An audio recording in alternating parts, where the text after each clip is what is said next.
Hello,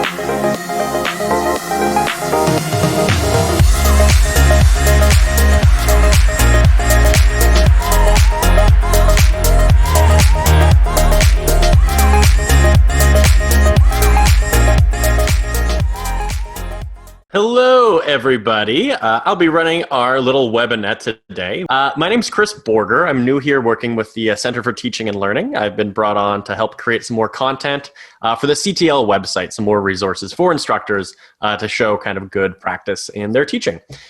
When I'm not working for the Center of Teaching and Learning, I work for a group called Rapid Fire Theater, which is an improv company based here in Edmonton. And as well, I also work for a group called Atomic Improv.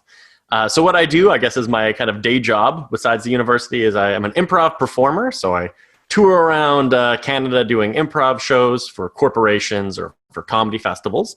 And I also teach a lot of improv as well, to adult classes, to schools, to corporations sometimes. It's like a corporate team building exercise. And with our new pandemic coming in, we've been forced to take all of our improv lessons and improv workshops online. So in improv, for those of you who don't know, it's improvised theater. So it's theater that's made up on the spot, and it really relies on teamwork and listening and collaboration. So if you're ever going to be teaching an improv workshop and people aren't communicating with each other or they're not connecting, then everything falls apart right away. So it's crucial that we, in the improv company that I'm in, we have to figure out a way on how we can break ice quickly, how we can get people comfortable with each other.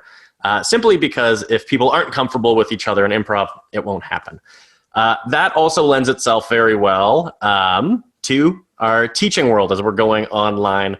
You're going to be, some of you will definitely want some class discussion and some good academic discourse to be going on. So if you can use a couple improv icebreaker games to familiarize, there we go, third one's a charm, your class with each other and try to make a sense of community despite the fact that everyone is separate. So I like to kind of think before, when you're trying to get a class to have a conversation, even if you're in person, the big kind of barrier trying to break down is in between people, from one person to the next, to break down that barrier so that they're comfortable talking with each other and sharing their ideas and working together. Now we almost have a second barrier, because not only do we have to break down that barrier in between people, we also have to break down the barrier that they have maybe with their laptop, since everything is now remote, and that medium that they're connecting with is almost like another hurdle we have to jump over if we really want to have some really solid conversations going on. So what I think is great is playing a couple little warm-up icebreaker games. A little analogy I like to use is that I really, really hate running. I feel uncomfortable running. My knees get sore. I have the knees of a 60-year-old who has the knees of an 80-year-old, so it just doesn't work at all. But I'm really into playing soccer. I love playing soccer with my friends, where I'm running all the time, but in the context of a game and in the context of competition and a little bit of fun, it makes the running aspect a little bit easier. That's kind of, I guess, a piece of symbolism I like to use for conversation, where soccer will kind of be our icebreaker game and conversation is the act of running. So hopefully we'll get some conversations running too. So I have three games that are kind of my go-tos that we'll be going over now. Our very first game is called a Crambo. So Crambo has just a weird improv name. A lot of improv games have some weird names. This one is a guessing game. So for all of these games, we recommend that you would use some breakout rooms for your students and put them in groups of somewhere from 3 to 6.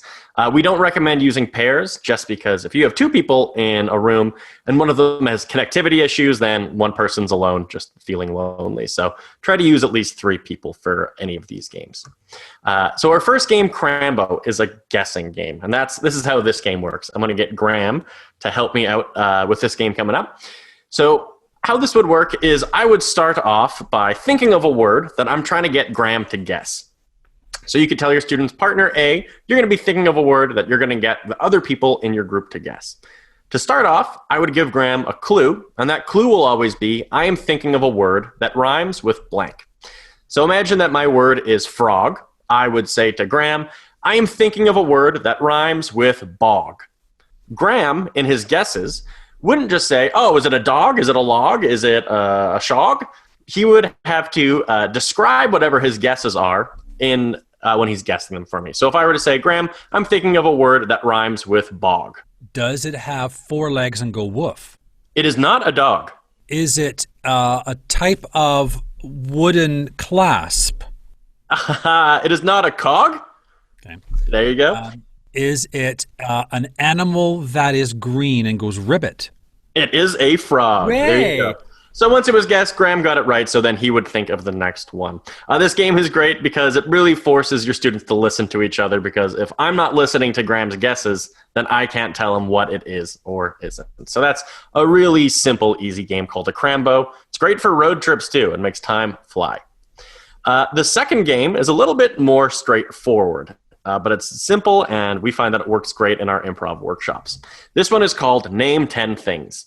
So how this would work is one person would cue someone else in their group and say, name 10 things you would find in a blank. And that blank can be any location at all. The person who's been cued would then list 10 things that they could find in that area. And after each one, the person who cued them will count out on their hands for them and cheer them on as they go as well. A nice little kind of crux on this game is that the things that are listed, they can belong in there, but they can also not belong in there. They can really be anything at all. It's just a good exercise in giving a response to a cue and being able to spit something out without worrying about too much of what that is, just to kind of produce some conversation. So, Graham, we're going to try that out now. You'll be our guinea pig again. Okay. I'll say, Graham, list 10 things you will find in a castle. Go. A knight, a 1, dame, a fireplace, 3, stone, 4, dead people, a 5, dungeon, 6, smoke, 7, a ghost, 8, a potato, 9, a carrot, 10. Yay! So Graham's got to 10 things.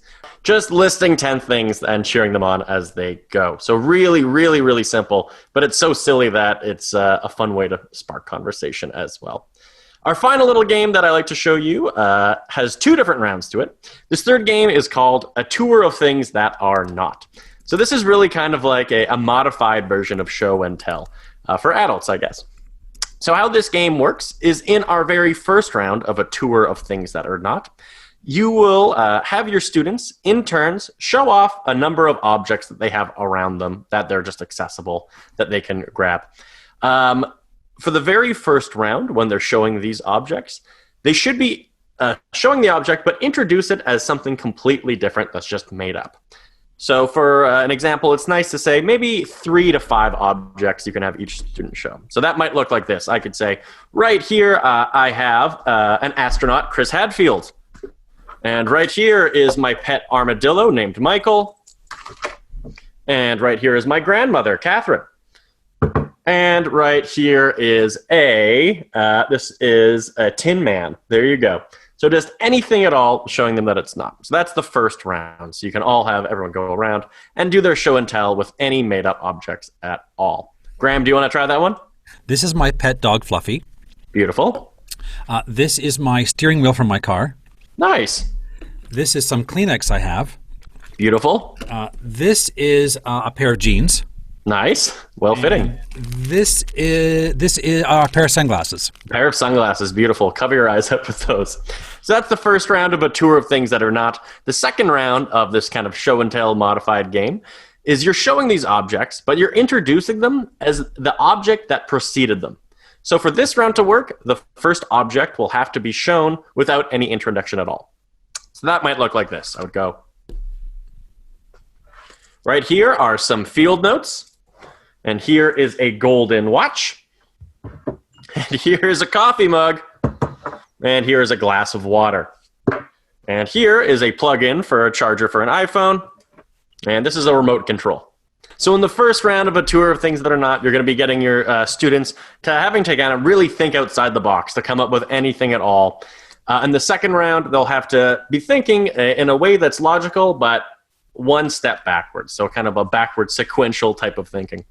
So those are 3 little icebreaker games that we've been using in our improv workshop so far with Rapid Fire Theater and Atomic Improv. We find are a great way to kind of get people comfortable with each other. They're very simple games, but they're also silly and are a great way of getting people comfortable just conversing with each other and feeling more open. I'm just going to post a little link that has a little explanation of those 3 games. And also in this Google document that I'm going to link here now, It also has a link to a resource, which is a article from the University of Waterloo that covers some ways to act human in this Zoom era, to kind of get a sense of humanity and community, even though we're all speaking into our laptops in our houses, which is weird. That has been my Webinette. I'm Chris Borger. Thank you guys so much for having me. And there you go. Thank you.